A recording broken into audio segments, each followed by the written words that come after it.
కరెక్ట్గా రెండో విషయాలు చెప్తాను. ప్రకాష్ మొదటి రోజు, ప్రకాష్ ఆఖరి రోజు, అలాగే తల్లిదండ్రుల గురించి కూడా రెండు విషయాలు మాత్రం చెప్పి నేను ముగిస్తాను. అది 1970 ఏప్రిల్ 11వ తారీఖు గంటెల మనోహరరావు గారు చాలా టెన్షన్లో ఉన్నారు. తన భార్యను తీసుకొని పురిటి నొప్పులతో ఉన్న తను తీసుకొని స్థానిక కుక్లర్ హాస్పిటల్కి వెళ్ళడం జరిగింది. అక్కడ ఎంతో వేదంతో ప్రార్థన చేస్తూ వాళ్ళు డెలివరీ కోసం కనిపెడుతుంటే ఎప్పుడు ఉదయం వెళ్ళిన వాళ్ళు ఎంతకీ డెలివరీ కావడానికి టైం దగ్గరికి రావడం లేదు. సాయంత్రం అయిపోతుంది, అత్తమ్మ వేదన పడుతున్నారు, అటు ఇటు తిరుగుతూ కంగారు పడుతున్నారు. ఒక ఆవిడ చూసిందంట, అమ్మ ఏం పర్లేదమ్మా, కొంతమంది సూర్యుడు అస్తమించిన తర్వాత పుడతారు, వాళ్ళు గొప్ప వాళ్ళు అవుతారమ్మా అని. అంతే, అది అయిపోయింది. కరెక్ట్గా సూర్యాస్తమయం తర్వాత ఒక పండు లాంటి పిల్లాడు ఆ వార్డ్ అంతా, హాస్పిటల్ అంతా ఈ బెడ్ దగ్గరికి వచ్చి చూడడానికి ఇష్టపడి, అందరు చక్కగా ఉన్నాడు, చాలా చక్కగా ఉన్నాడని చూడడానికి యాపిల్ పండు లాంటి పిల్లాడు పుట్టాడు, బాగున్నాడని చూస్తున్నారంట. మనోడు ఎందుకు అంతసేపు బయటికి రాలేదో తెలుసా? మనందరికీ తెలిసిందే, ఎక్కువగా థింక్ చేస్తుంటాడు, లోపల నుంచి ఆలోచన మొదలుపెట్టాడు. ఆలోచించి వచ్చాడు. సరే, ఇదంతా ఒక ఎత్తు అయితే బయటకు వచ్చిన తర్వాత ఆశ్చర్యకరమైన పోజు, కాలు మీద కాలు వేసుకొని తల మీద ఇట్లా చేయబెట్టుకొని ఆలోచిస్తున్నాడంట. ఇక అందరూ అదే చూడడం, ఇదేంది ఇంత చిన్న బిడ్డ ఈ రకమైన పోజు ఇచ్చాడని. బహుశా తన పరిచర్యకి దేవుడు సిద్ధపరుస్తున్నాడు, తనకి ఆలోచన ముందే ఉందేమో, ఏమో తెలియదు. కానీ ఎట్లా చేయాలా ప్రభు పరిచర్య అని.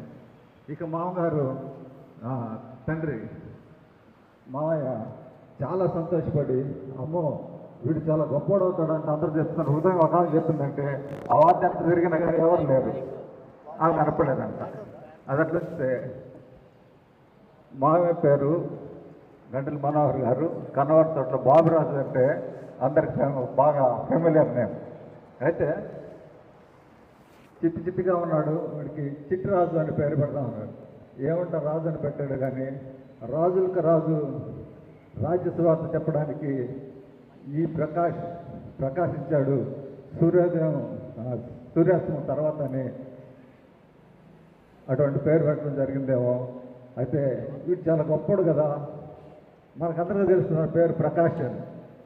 ప్రకాష్ అంటే గౌరవించినట్టు ఉండదు అనుకున్నాడేమో మామయ్య, తన పేరు ప్రకాశరావు అని పెట్టాడు. గౌరవం గంటెల ప్రకాశరావు. అదొక సంతోషకరమైనటువంటి మంచి రోజు, మొదటి రోజు. చివరి రోజు నుంచి చెప్తాం. తర్వాత అత్తమ్మ గురించి చెప్పాలి. అత్తమ్మ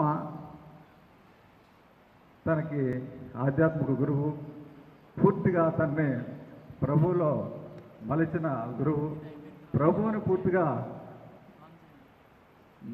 తన హృదయంలో ప్రతిష్ఠించినటువంటి గొప్ప దైవ భక్తి కలిగినటువంటి యువతి. ఆవిడ నూరిపోసిన దేవుని వాక్యాలు ఇవన్నీ పట్టుకొని చాలా చక్కగా తనతో ఉంటూ ఎంతో గొప్పగా బైబిల్ని చిన్నప్పటి నుంచి అధ్యయనం చేయడం, చదవడం ఇవన్నీ కూడా అలవాటు చేసుకున్నాడు. అత్తమ్మని గురించి కూడా ఒక మాట చెప్పాలి.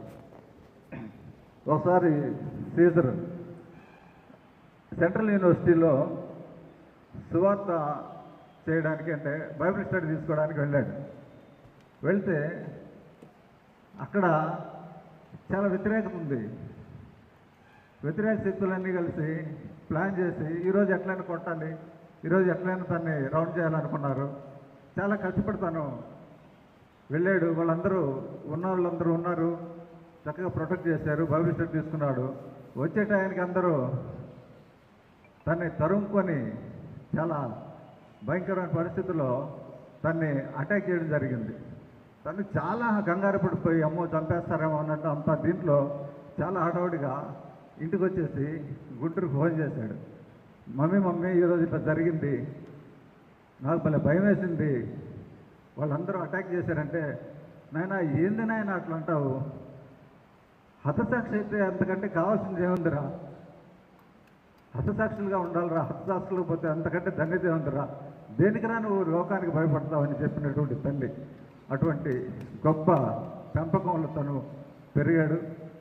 ఆ తర్వాత ఏమేమి జరిగింది తన జీవితంలో, ఏ రకంగా ప్రభు పరిచయం చేసిందంతా మనం చూస్తూ వచ్చాం. కట్ చేస్తే చివరి రోజులు, ఆఖరి రోజు, దీనికి ఆఖరి రోజు ఏమైందంటే సీజన్ చాలా కంగారు పడుతున్నాడు, ఆరోగ్యం కొంచెం డిటీరియర్ అవుతుందని తెలిసింది. వెంటనే హాస్పిటల్కి వెళ్ళి ఒకసారి తనకి ఇష్టమైనటువంటి ప్రకాష్ గారికి ఇష్టమైనటువంటి అన్న ఈహౌ బేగంపేట పాస్టర్ గారు సునీల్ అన్నను తీసుకొని ప్రార్థన చేసేద్దామని చెప్పి తీసుకెళ్ళాడు. అక్కడ తెలిసింది ప్రకాష్ గారు పూర్తిగా సిద్ధపడి ఉన్నారని, దేవుడి పిలుపు అందుకున్నారని. తను అన్నాడు, పాస్టర్ గారు అన్న చాలా సునీల్ అన్న చాలా సిన్సియర్గా మొహమాటం లేకుండా డీల్ చేసే వ్యక్తి. ప్రకాష్ ఎలా ఉన్నావు, నువ్వు సిద్ధపడ్డావా అని అడిగారు. ఎస్ అన్న సిద్ధపడ్డాను. దేవుడు మాట్లాడుతున్నాడన్నా అన్న. అవునా, అదే ఏం మాట్లాడుతున్నాడంట. గెట్ రెడీ ఫర్ హెవెన్ అంటున్నాడన్నా అన్నాడు. అంత నిశ్చయత, అంత సిద్ధపాటు దేవుడు తనకిచ్చాడు. తర్వాత మాటల్లో ఈరోజు డేట్ అంతా 14th నా 14th కదన్న ఈరోజు, రేపు నాన్న చనిపోయిన రోజు అన్న. ఆగస్ట్ 15th మామగారు కూడా చనిపోయారు. కరెక్ట్గా ఆ రోజు 11:30కి నైట్ 15th నైట్ తను ప్రభు పిలుపు అందుకోవడం జరిగింది. అంత సిద్ధపాటు కలిగిన వ్యక్తి, పూర్తిగా ప్రభు మాట్లాడిన వ్యక్తి. ఆ రోజు మాకు ఈ విషయం తెలిసింది సీజన్ ఫోన్ చేసిన తర్వాత. చాలా ప్రార్థన చేస్తున్నాం, చాలా వేదన పడుతున్నాం. ప్రభు అద్భుతం చేయి, ప్రభు ఒక్క ఛాన్స్, ప్రభు నీ బిడ్డ నీకు అవసరం, మాకు అవసరం, ఏందో రకరకాల ప్రార్థన చేసేవాళ్ళం. తర్వాత ఆ రోజు నేను నిర్ణయించుకున్నాను, ప్రభువే మాట్లాడిన తర్వాత, ప్రభువే పిలిచిన తర్వాత ఇక సిద్ధపడ్డం తప్పితే ఏమీ లేదనిపించింది. ఆ రకంగా ఆఖరి రోజు అది. అటువంటి గొప్ప దైవజనుడు ప్రభు మన కోసం దాన్ని సిద్ధపరిచి పంపించి తన ద్వారా దేవుని రాజ్య సువార్త గొప్పగా చేసుకున్నటువంటి ప్రభుకి, దేవదేవునికి వందనాలు చెల్లిస్తూ కృతజ్ఞతలు ముగిస్తున్నాను. Thank you.